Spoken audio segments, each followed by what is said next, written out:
The first notable nugget that I gathered wasn't from a specific video, it was just the overall feeling of how privileged I am. As I watched the videos, I was shocked at the racism some people face, and it sickens me that people are cruel to their fellow human. The second notable nugget is that I found it interesting that some people in the video about being black had no problem being called the term for mixed race, but some people hated it. I find it interesting that some people embrace the term, while others hate it with a passion. Personally, I will never use the term to describe someone, as I don't believe it is my place to do so.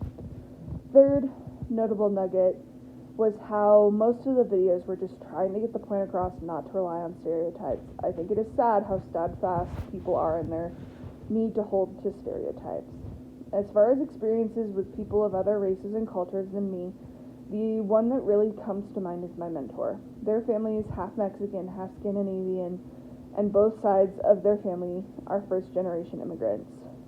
They opened their home to me and shared their culture with me, and I love hearing stories about growing up the child of immigrants.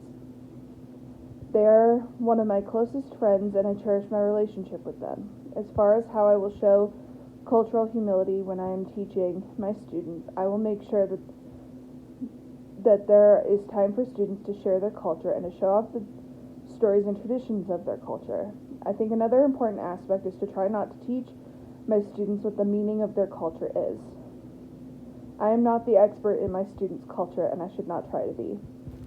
Another thing I think will be important to show my cultural humility is to challenge my biases and the stereotypes that I view about my students. I will try to teach my students in an equitable way. The artifact that I chose is actually a pair of artifacts. The necklaces in the picture are protection necklaces that me and my fiancé wear. He wears the red one and I wear the white one. The way I chose this artifact is I thought about which item represents my core values. My core values are my relationship with my family, and they have religious affiliations as well. I considered their cultural and spiritual significance, and that is what guided me in choosing them. I don't think it was initially a conscious choice for the reasons behind them, but I think thinking about it a bit more made me realize why they popped into my head first. This item represents me because it is the thing that I hold closest. The only time I take off the necklace is when I am showering, and that is because they have deep religious meanings for me and my fiancé.